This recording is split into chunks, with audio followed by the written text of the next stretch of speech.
Hi, Vladi. Lovely to have you Hi, joining us Sarah. today. Yeah, I'm excited about this small experiment of ours. Yeah. Yeah, emphasis on the experiment.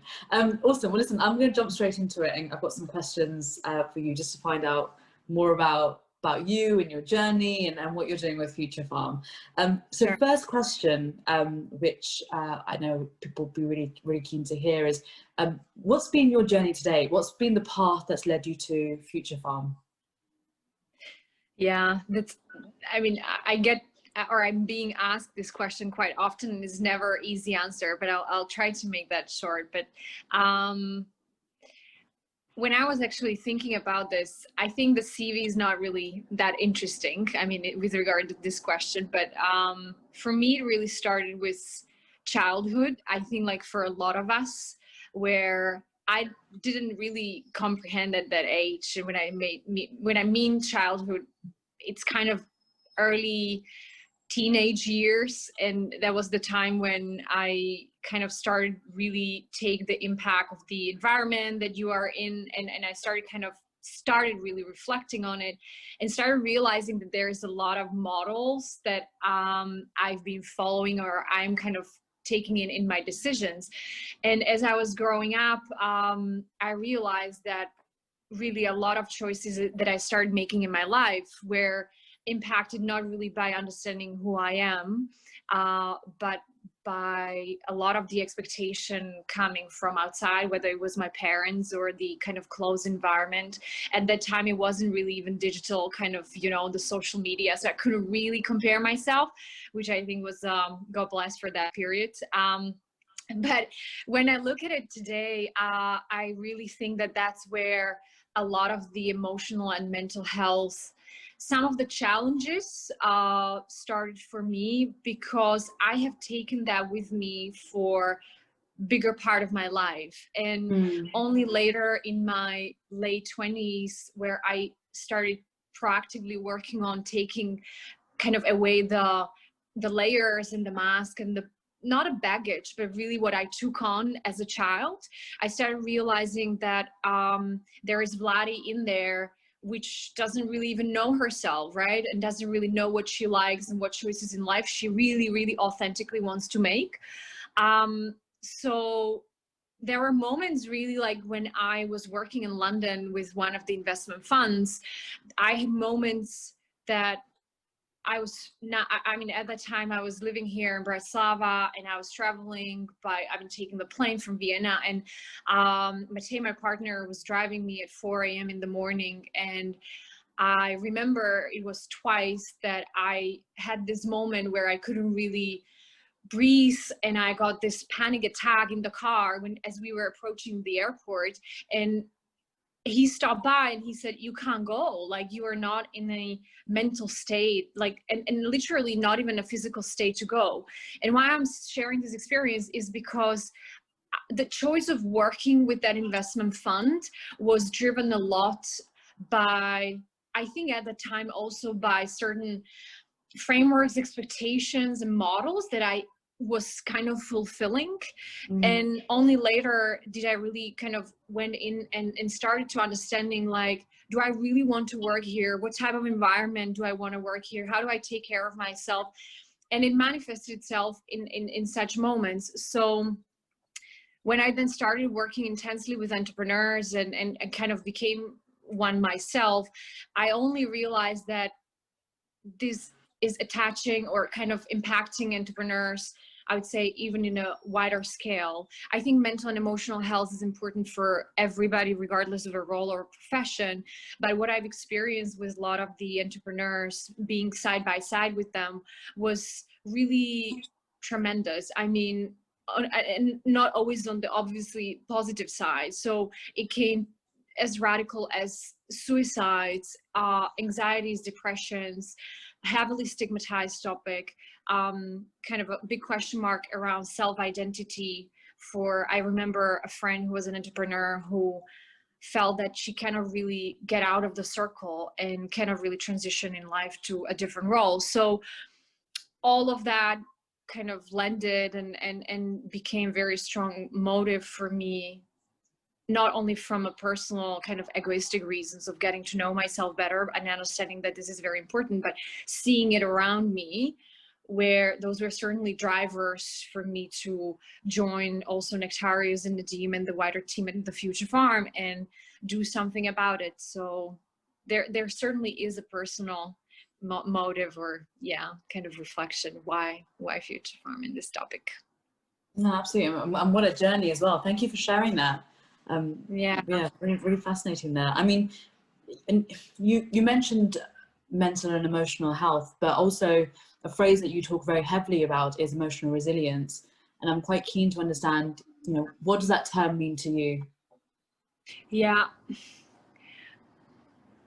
I would say the first thing that comes into my mind are the kind of the past days, even the period when we were launching Future Farm, which was such a vivid experience. And I think we were under bigger pressure than usual. And with a team member, we had, like, who I really like, and we have a very good relationship. But I think because we were under such a pressure, the communication style and everything, how we exchanged, was just, it landed on me in a negative way. And I was so surprised by myself how I reacted, and I burst into tears. And after I hung up the phone, I was like, kind of in 10 minutes, really just like putting myself from the pieces together. And I was like reflecting and kind of looking into myself, like, what's happening?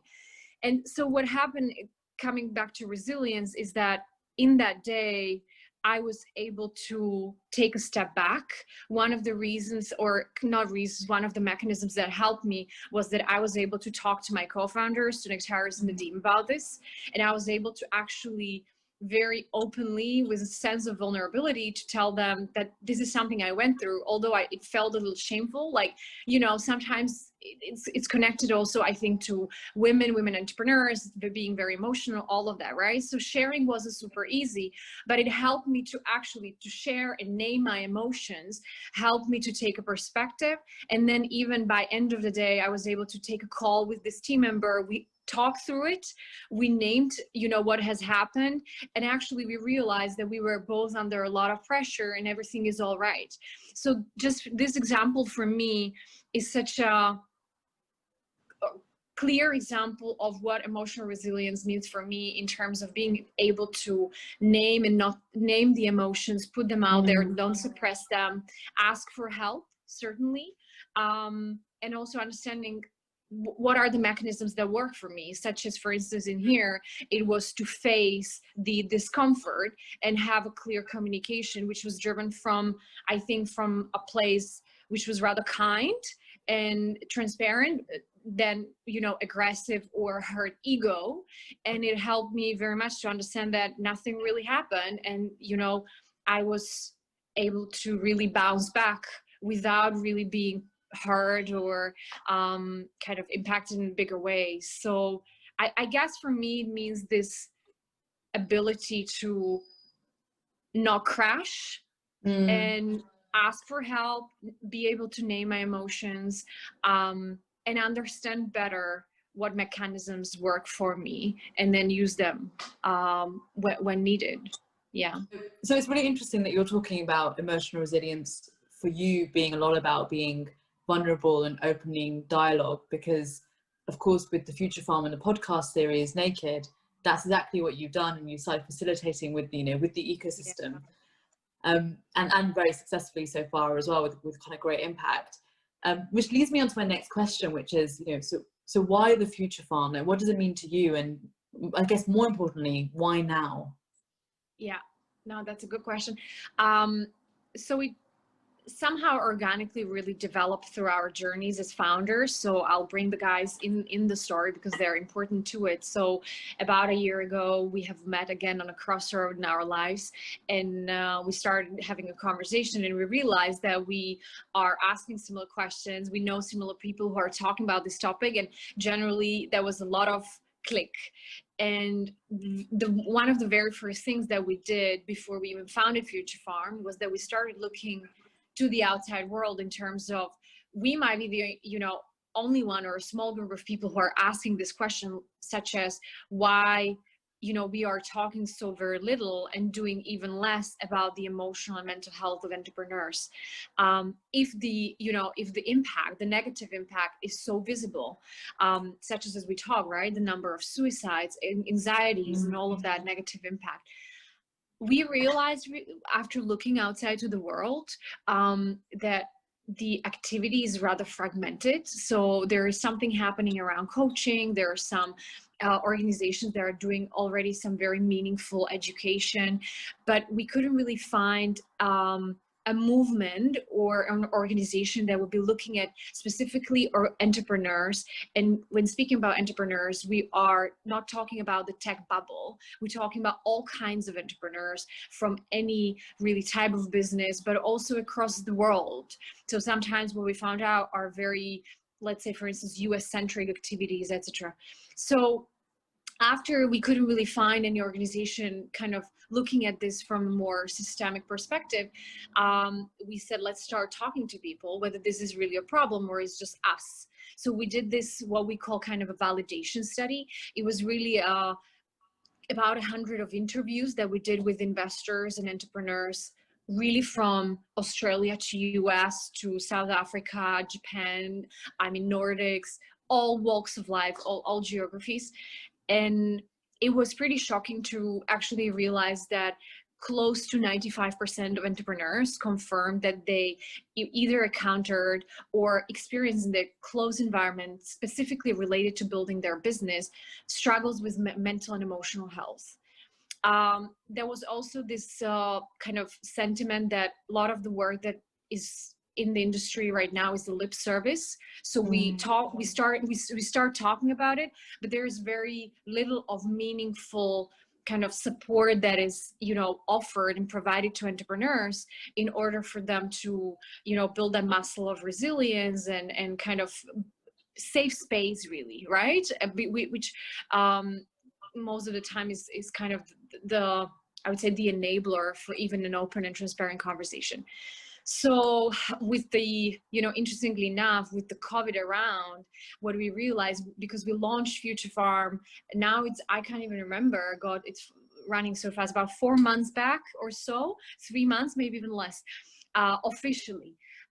It was in the midst of COVID, so the crisis that we are facing as society.